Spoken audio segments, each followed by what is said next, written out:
Right, we are rolling. Duncan McKenzie, thank you for joining us.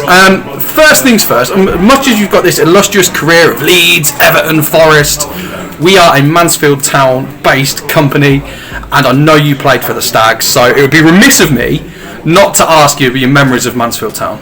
Brilliant. I can remember the car park being a little bit dodgy, to be honest with you. Big potholes everywhere. The chairman had a Jensen Interceptor, and I was very cheeky. I always was cheeky as a kid. I turned to the chairman and I said, "Mr. Chairman," I said, "what on earth is a man of your age doing in a Jensen Interceptor?" And he said, "Get in." And I jumped in at the side of him. Not jumped over. No. Jumped in alongside him. He whizzed round the car park at an alarming rate, frightened the life out of me. I said, "I'll take it all back." And the most famous memory, and a lot of people that were at the game, this would remind them. And we were playing, I think, Bradford City at Field Mill, and you couldn't stand still on the pitch because if you did, you'd gradually sink into the mud. And it was so boggy, it was like a farmer's field. And the ball came to me and I spotted somebody making a run on the right hand side of the field. Left foot, which was always stronger than my right foot, would you believe, and I whacked the ball as hard as I could. The ball didn't move and I went straight over the ball, full length, head to toe in mud.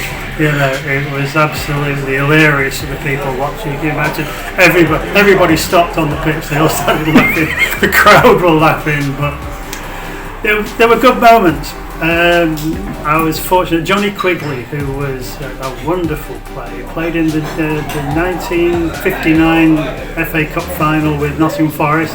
He played for the Stags, and he would pick me up in Arnold after I'd had 2 bus journeys to get there and take me through to Mansfield training every day. It was a great time.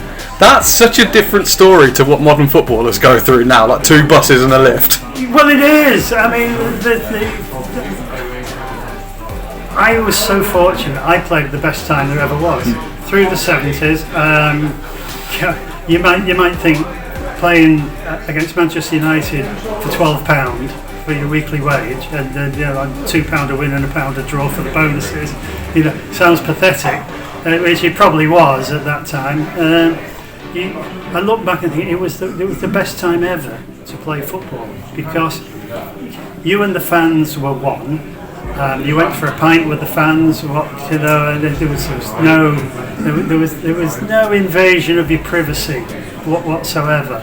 And you spoke to the journalists. Journalists were friends of yours in the main, and all the players were.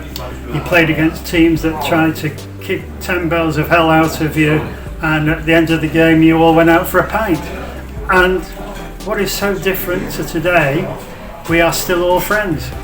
I like that. And because you were always very, very friendly and beloved by the crowd, which brings me to the jumping over minis.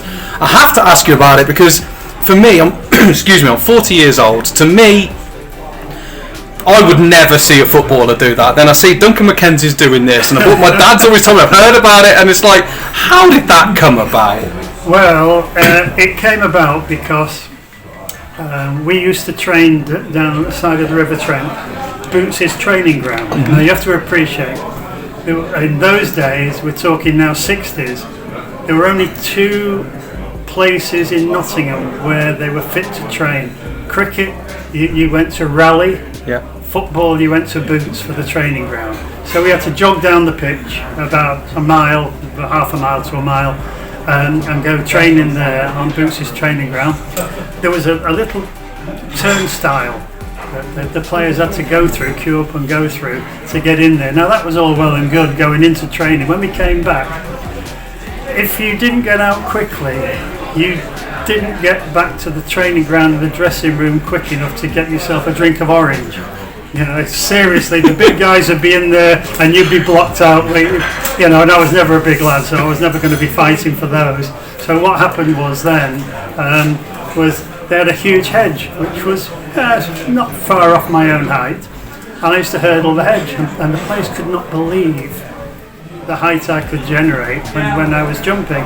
I'd been a high jumper at school, pole vaulter and a javelin thrower, and so I hopped over the hedge, we had a goalkeeper called Brian Williamson, who we'd bought from Fulham. He was the reserve goalkeeper, and he turned around and he said, Tommy Cavanagh's mini's not as high as that edge, could you jump over that? I said, yeah. I said, go on then. I said, get lost. He said, we'll give you a £5, half a week's wages. Without even thinking about it, I spun round and jumped over the mini. Footballers being footballers, he never paid me. So he still owes you that £5 now? He still owes me yes. that £5 now, yeah. But once it's out, it's out. And so John Robertson and Martin O'Neill were earning a living out of getting me jumping minis round about all over Nottingham. Yeah. And for the first 2 years of my playing career, I earned more money jumping cars than when I did playing football. That's the best. Did you ever think you'd still be talking about it now? No, I mean, what was so amazing was that it was sort of voted the most iconic sports picture ever taken at one stage, which I just thought was bizarre. And wherever I've been in the world, people mention Duncan McKenzie jumping a mini. No, I actually played football, honestly. I reckon Mini Cooper should get you for a sponsorship. Well, actually, they got a load of the pictures off me. Oh, did they? Yeah, they put them in their showroom. Amazing. So, I mean, it was probably the best thing I ever did, from that respect, because it still lives on today. Who'd have thought, somebody wanted to look at a 71-year-old jumping over a mini. I certainly do. Yeah, well, there you go. Well, speaking of the best things you've ever did, you're going to be joining Superstar Speakers for the Everton legends and the Leeds legends, with a few other names that are coming up. What can the fans expect from Duncan McKenzie, the Everton legends and all the Leeds legends? Well, young man, I don't do a bad Brian Clough when I'm talking about various stories, so that could possibly happen. I paid £1 million for Trevor Francis, and when he made his debut, I said to him, young man, when you get the ball, give it to John Robertson. He said, you paid £1 million for me. He said, you want me to give the ball to John Robertson? He's a far better player than you are, young man, and don't you forget it. So I do stuff like that. It's like Nigel Clough is hilarious, because Nigel turns around and he says to people, he says, Duncan goes on about only £12 a week when he played football. He said, he's made a fortune doing me dad. Fantastic. Thank you very much, Duncan McKenzie. It's a pleasure.